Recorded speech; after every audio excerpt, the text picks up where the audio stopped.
নমস্কার বন্ধুরা, আজ করব ফ্রাইড রাইস। নিয়েছি গাজর, ক্যাপসিকাম, বিনস, এগুলো সব হাজব্যান্ড কেটেছে, একটু মোটা মোটা হয়ে গেছে কাটাটা।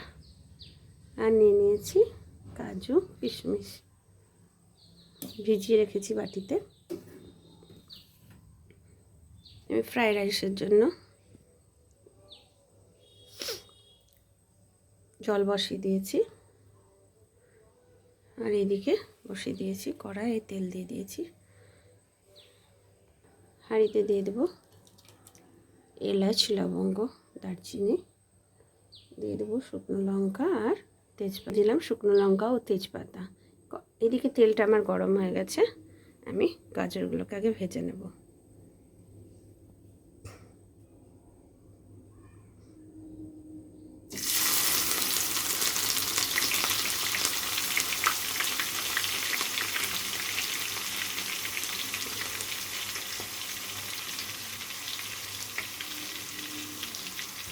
গাজরগুলো আমার বেশ ফ্রাই হয়ে গেছে, এবার তুলে নিয়ে আবার দেবো।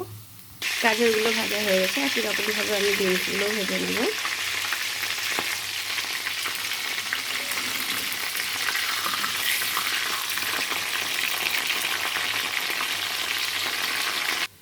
জলটা আমার ফুটে এসছে, আমি এর মধ্যে একটু লবণ দিয়ে দিলাম। এবার দিয়ে দেবো চাল।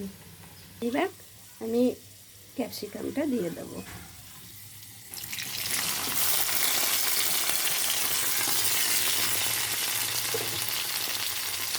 ভালো করে ফ্রাই করে নেব।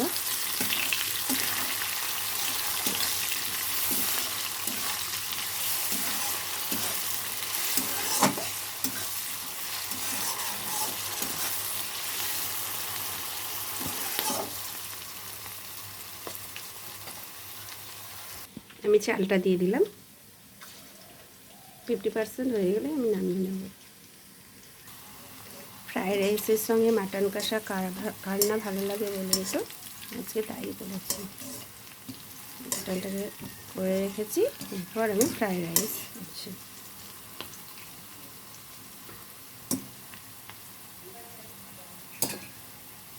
বিনসগুলো আমার ভাজা হয়ে গেছে, এবার তুলে নেব।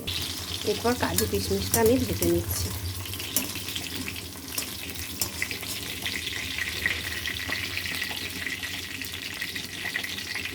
ভাতটা আমার হয়ে গেছে, এবার নামিয়ে নেব। কড়াই ঘি দিয়ে দিলাম, আগে দিয়েছিলাম, আবার দিলাম শুকনো লঙ্কা, তেজপাতা। এবার দিয়ে দেবো দারচিনি, গোটা লবঙ্গ, এলাচ আর লবঙ্গ। এরপর আমি ভাতটা দিয়ে দিলাম।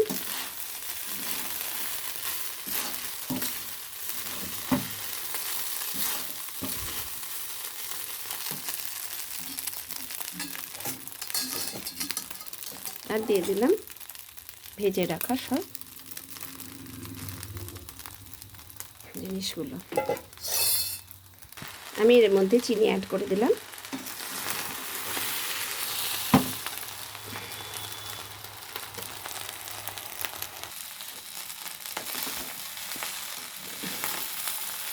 ফ্রাইড রাইসটা অলরেডি রেডি হয়ে গেছে আমার।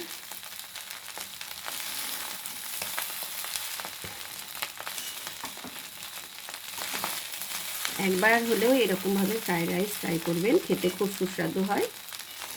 এবার আমি এটাকে সামান্য ঘি দিয়ে ঢেকে দেবো। ফ্রাইড রাইসটা আমার রেডি হয়ে গেছে। হাজব্যান্ডকে একটু দিই। হাজব্যান্ড বললো শুধু খাবো, পরে দেবে, তখন মাটনটা দিয়ে খাবো। আজ তাহলে আসি।